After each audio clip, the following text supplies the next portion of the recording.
Olá pessoal, tudo bem? Sou eu, seu professor de História, o professor Vivaldo Júnior. Estaremos a partir de agora estudando um pouco sobre a pré-história. Certo, meus alunos do sexto ano? Essa é a nossa primeira aula sobre pré-história. Então vejamos a seguir. Vamos primeiro falar do termo, né? A palavra pré-história. O que é que ela significa? Então, quando nós destrinchamos o termo, né, pré-história, a palavra pré é um prefixo da nossa língua portuguesa, né? E quer dizer antes. Então, a palavra pré-história quer dizer antes da história. É isso mesmo, colegas. Nós vamos estudar a pré-história, o período antes da história. Meio confuso, né? Um pouquinho, né? Mas já você vai entender. O período da pré-história, ele está compreendido aí desde o aparecimento do ser humano, né? Coloquei o homem aí mais um equívoco, né? Hoje, na ideia do feminismo, da igualdade entre gênero, vamos então tratar com o termo ser humano. Então, desde o aparecimento do ser humano, mais ou menos 2,5 milhões de anos, né? Até o aparecimento da escrita. É isso mesmo, gente. Então, vamos ter esse período imenso da pré-história.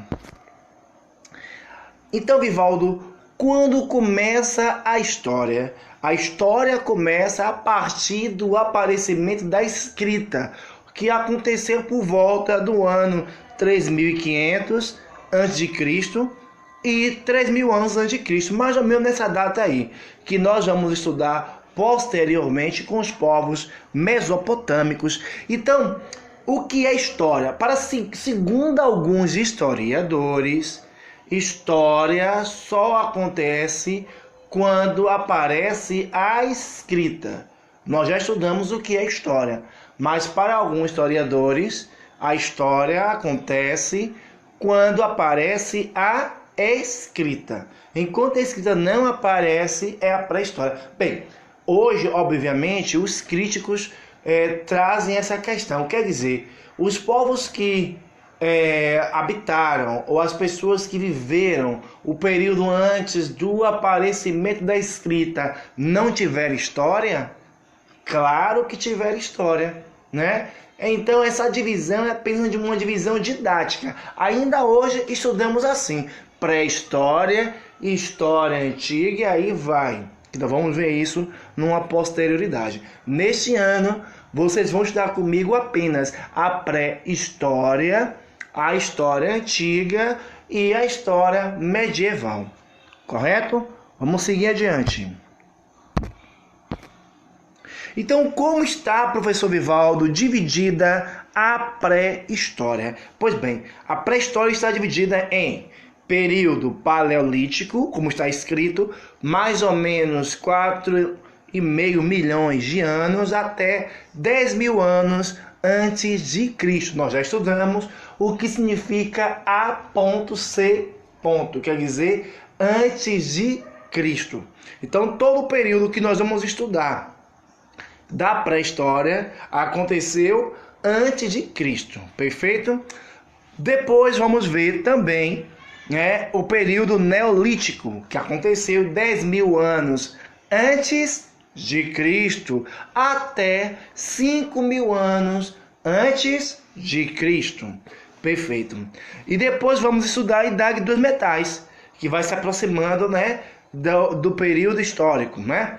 Então, a Idade dos Metais, 5.000 anos antes de Cristo até 4.000 anos antes de Cristo. Perfeito. Então, mas hoje, dentro da pré-história, a nossa aula será baseada apenas no período paleolítico.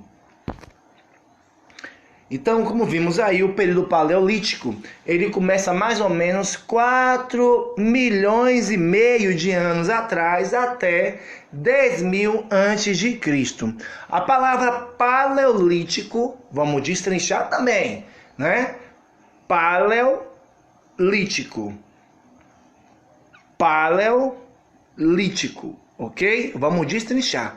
Paleo quer dizer antigo e litos quer dizer pedra. Então, ao pé da letra seria pedra antiga.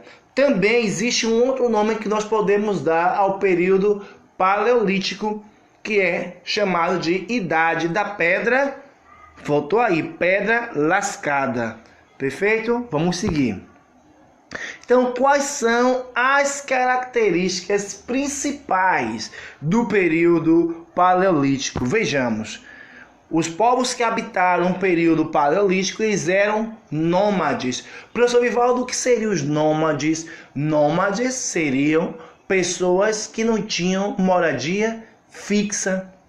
Eles não tinham, né? Hoje nós temos moradia fixa. Existem outros povos do mundo aí que não têm moradia fixa. Isso vamos falar posteriormente em geografia ou em ética. Mas o que seria os povos nômades do período paleolítico? Justamente eram pessoas que não tinham moradia fixa, que através, vamos lá falar da segunda característica, através do modo de produção primitivo, vou juntar um conceito com o outro, né? Então, os povos nômades, perfeito, eram povos que tinham um modo de produção primitivo. O que seria isso, professor Vivaldo, modo de produção primitivo? Eles baseavam a sua vida, né, a sua subsistência, seu modo de viver através da natureza. O que a natureza lhe dava, né, eles se alimentavam, eles se sustentavam fisicamente. Então, os povos nômades eram povos que não tinham moradia fixa e que o seu modo de produção era um modo de produção primitivo, correto? Vamos seguir. Dependiam da natureza. Como seria isso, professor Vivaldo? Vamos lá. Por exemplo, no tempo de hoje, nós temos aí o abacate, não é verdade? Mas todo ano nós temos abacate? Não. Então, é o período do abacate. Então, assim, a comer, né, aquela vitamina de abacate, enfim, daquela forma toda que mamãe sabe fazer, mamãe e vovó. Mas vamos lá. Então, nem todo período tem abacate. Vamos lá. Então, naquele período paleolítico, o ser humano, ele se alimentava do que a natureza dava. Então, se não tivesse mais aquele alimento, né, que eles gostavam, que eles, né, tinham aquela substância toda, eles iam para outras regiões. Então, por isso, não tinham moradia fixa. Além da falta de alimento, que era um fator que propiciava a saída dele de uma região para outra, e por isso o nomadismo, também o clima, né?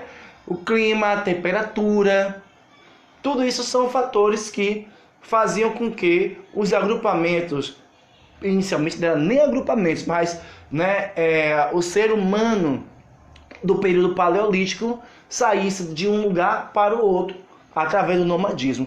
Tem até um filme chamado A Era do Gelo, que ele mostra mais ou menos, claro, lá está se portando a ideia de animais, né? Animados, né? Uma animação de animais, melhor dizendo, né? Mas vamos fazer esse paralelo. Era algo parecido, ok? Vamos seguir aqui. E outra característica que o ser humano do período paleolítico tinha, eles fabricavam instrumentos rudimentares, feitos de quê, professor Vivaldo? De lascas de pedras, como está aí, né? E ossos ou até mesmo madeiras. Então, percebam, existem pedras que são cortantes, né? Vamos fazer uma comparação com as pedras da praia, né? A gente que vai à praia aqui no nosso litoral, lá tem várias pedras e a gente brinca em cima das pedras, mas o medo é que não nos cortemos, né, com essas pedras. Então existem pedras pontiagudas. O ser humano percebeu, como está aí a ilustração, né? Pegava essas pedras e lascagem, batia uma pedra na outra para ficar pontiagudas. E aí eram colocados, como vocês estão vendo aí, né, para serem feitos lanças, machados, né? Os ossos também. Os ossos, após quebrados, ficavam pontiagudos, serviam também com a mesma função da pedra. Além da madeira, que após raspagem, ela fica meio pontiaguda, também serviria como um tipo de arma, né? Seguindo. A outra característica do período paleolítico é o aparecimento de pinturas rupestres que nós já estudamos. Pinturas rupestres eram tipos de desenho, né, de comunicação que os hominídeos, né, desenhavam, pintavam nas paredes das rochas, né, das cavernas que às vezes eles se abrigavam, e ao pintar essas cavernas eles acabavam contando a parte do seu dia a dia ou qualquer tipo de comunicação que eles quisessem ter um com o outro. Então é ilustrada essa região, essa área onde eles habitavam, né? Como comunicação ou apenas para retratar o seu dia a dia. Então, quais foram os hominídeos que viveram no período paleolítico? Então, você tem o Australopithecus, que nós estudamos nas aulas anteriores, né? O Homo habilis, que vai desenvolver a habilidade do polegar. E o Homo erectus, já diz, né? Erectus, porque ele tinha a coluna ereta, né? Aí está aí a ilustração. Então, vamos falar agora sobre a contribuição dos Homos erectus, né, no período paleolítico, certo? Vamos lá. O Homo erectus contribuiu com o fogo. Existe a teoria, né, do surgimento do fogo. São hipóteses, né? Aí, segundo a teoria, é que um raio, né, caiu sobre uma árvore e aí tocou fogo, e aí o ser humano daquela época, o hominídeo, né, o Homo erectus, ele fez essa missão do fogo. Mas são hipóteses, né? Outra hipótese é o atrito entre duas madeiras, né? Ao atritar duas madeiras, vai dar origem ao fogo, né? Bem, percebeu o seguinte, vamos fazer uma dinâmica. Se estivéssemos na sala de aula, iríamos fazer essa dinâmica, né? Pega as suas duas mãozinhas e esfregue uma na outra. Comece devagar, agora vá acelerando, acelerando, acelerando, acelerando. Vai. Pronto, encosta agora no roxinho. Isso, não ficou quente? Pois é uma lei da física aí que a professora, o professor de ciências vai explicar melhor a vocês, certo? A questão do atrito. Então, assim como sua mão ficou quentinha, imaginemos agora dois pedacinhos de madeira, não é isso? Ao atritá-los, vai dar esse aquecimento, e esse aquecimento contínuo, né, vai dar origem ao fogo.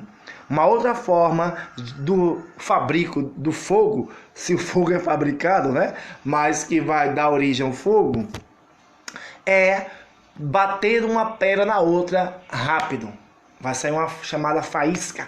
Então o ser humano fez justamente isso aí, o hominídeo, né? O Homo erectus, ele fez justamente isso aí, como está aí na ilustração. Ao bater uma pedrinha na outra, a faísca que saía, ela ocasionava o fogo. Então, mas para que serve o fogo, né? Bem, sabemos que o fogo serve para cozinhar, ou seja, antes do aparecimento do fogo, o ser humano se alimentava de alimentos crus. Após o aparecimento do fogo, o alimento passou a ser assado, cozido, correto? Então, há uma dinâmica aqui na questão da alimentação, correto? Além disto, o fogo, percebe aí que vai ocasionar o agrupamento, que nós vamos falar depois da formação do Estado, né? A formação das comunidades e posteriormente o Estado. Bem, então o fogo vai ocasionar o agrupamento. Lembre-se de São João, né? Aqueles, né, que podem viajar ao interior, né, e curtir a cultura junina.